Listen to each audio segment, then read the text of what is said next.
everybody. We're back, out back. We're kind of letting you show you to see what the snow kind of is looking like out here. And this is New Year's Eve 2020. And kind of here you can see the loader. And I snow blowed here twice. So, and we come around here front. Give you a little tour. Deb, if you want to walk through my tracks, you won't get your feet all snowy. There's the bucket for the Walden, and it has to set outside, but I have my little tarp cover that I keep it covered up with.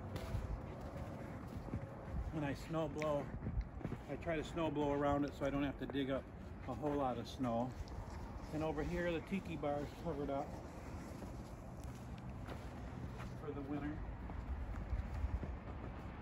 You can kind of see a little snow get in there, but not too bad. And right here is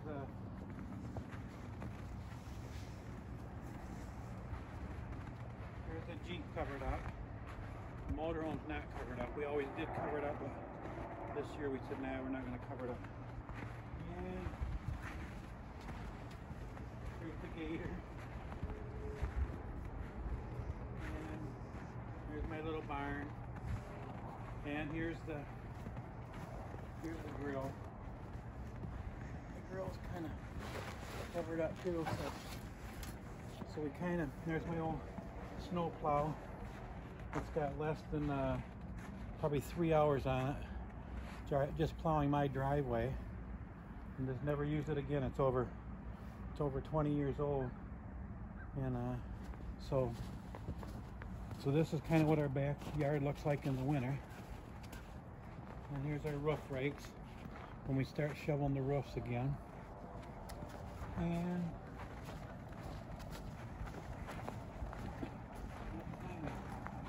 how things look right now on New Year's Eve. We've got 34 inches of snow so far. And I think, what'd you say, Deb? Normal would have been around 50 inches? 55, I think. 55, so we're actually quite a bit down from our normal snowfall. But by no means, we can't see any green grass. So no, it'll come. So that's where we're at. So come on back in the shop. That was for you, Nicole, so you can kind of see it. For everybody to kind of see what winter's looking like right now so far. It's actually been pretty mild.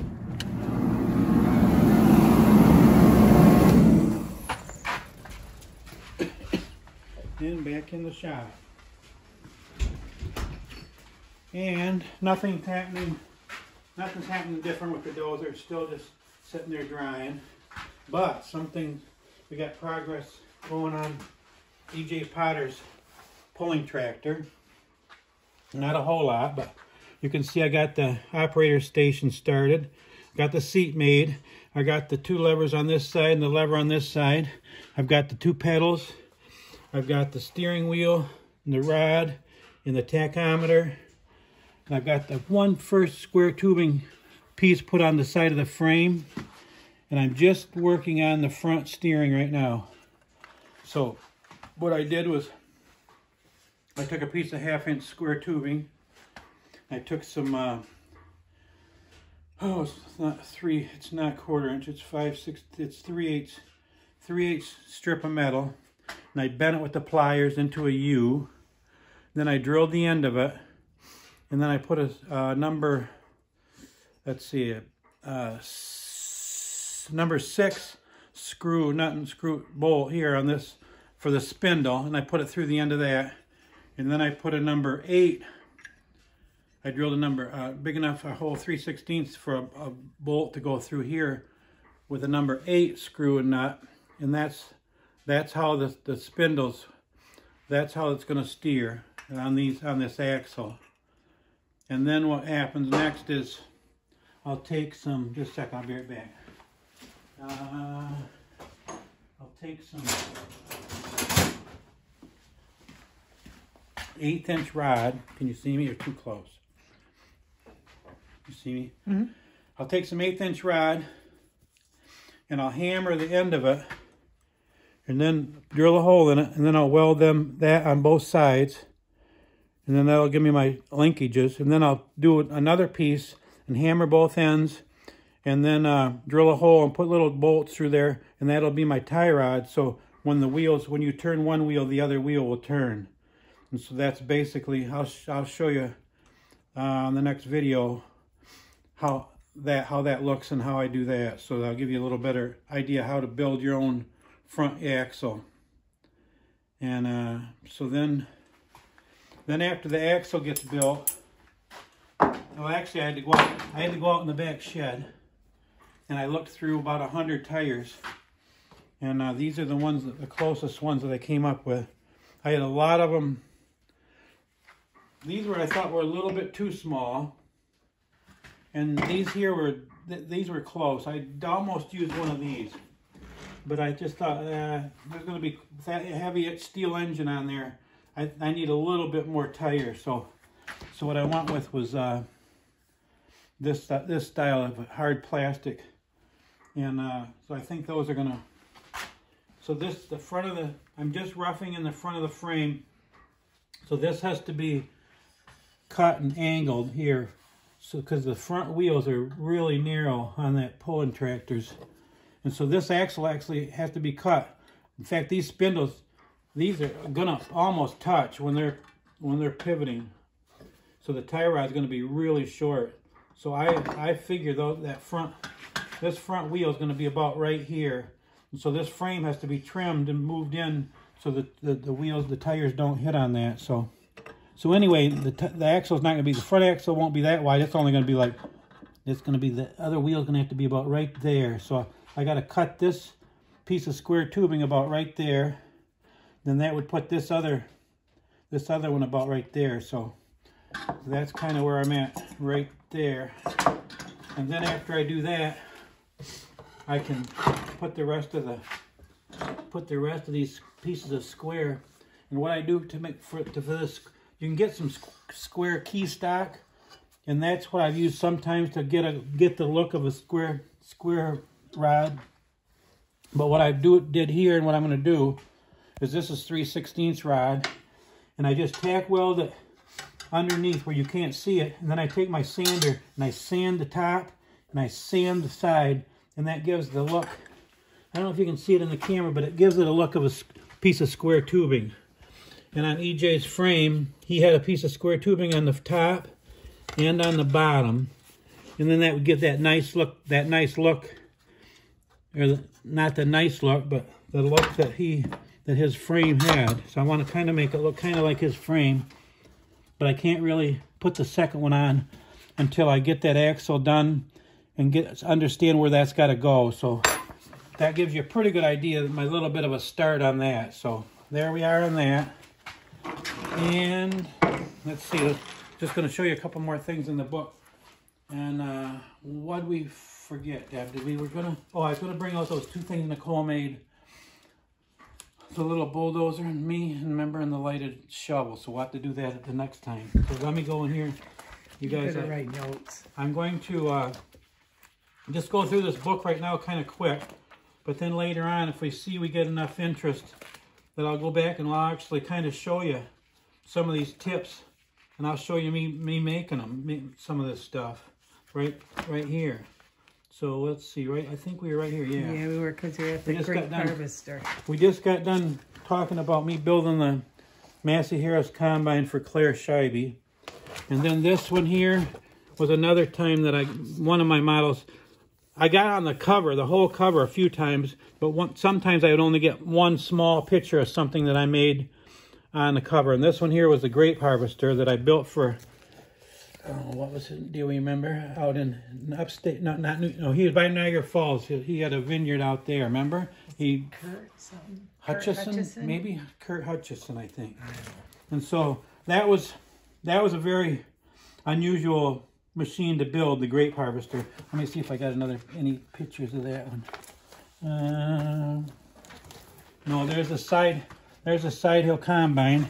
Do we remember? That one went to Washington State, right? Remember? Yeah. Let's see. I can imagine to see Mike.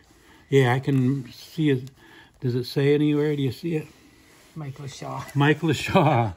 Rockford, Washington, that one went to. And this one is a corn picker, a Minneapolis Moline corn picker I made. And can you see where that one is? Anybody's name? I was going to say Bob Bean. The Bob Combine. That went to Jeff Baxter, and that was right in central Michigan. And this one went to Minden City, over in the Thumb. Oh, yeah. The Ford collector. Yeah. Do we remember what his name was? Everett. Everett Murdoch, yeah. Everett. And so you can see I've made a variety of stuff in the farm toys. Okay, and here's a picture of Everett's real one. And this one is a Ford mounted picker sheller. And then here's the model I made of that one too. And he had some pretty unique machines. I never built anything with Fords. And so when he came and asked me if I do it, I said, sure. And here's a couple more.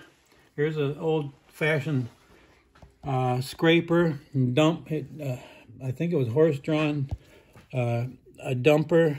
And then over here we got another picture of the back of my 9600 combine. Then we got a ditch bank mower. If you look close, you can see that what looks kind of like a John Deere sign. And over here you can see an old-fashioned John Deere sign. And that was the first thing I ever made. That's where the toy hobby started. I made that little sign. I always thought they looked cool. I thought it'd be cool to set one by my toy tractors in the house. And that's the first thing I ever made. And let me see. What's this? What's this upside down?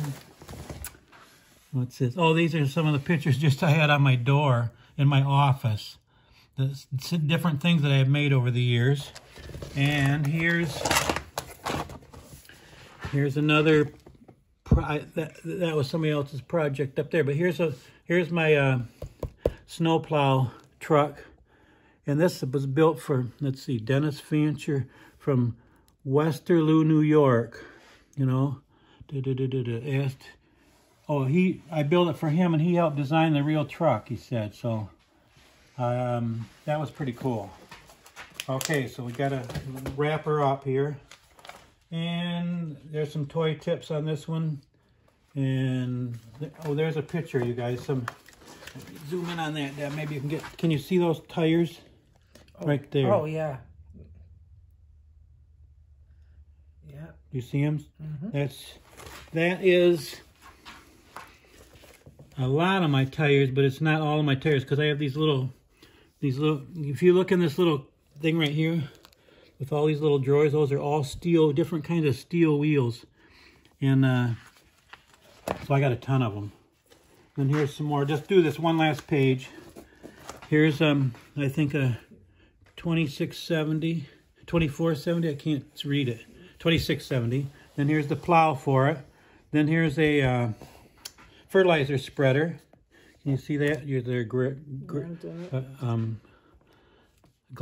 Then here's a dryer, portable corn dryer down below that. Okay, go to the dryer. You can't. Mm-hmm. And then here's a rock picker. Then go over one, and you got a chopper. Whoops, that's got a glare. There we go. Got a chopper. And that was my first and only time building any of those. So those are all one of a kind. No, I take that back. The dryer, I made 3 of them. So let's call that a day. And if you want to, Deb's going to join me here. You want to point it over there just for a second, and then come back. Mm-hmm. And put this. Okay, guys, it's been a while.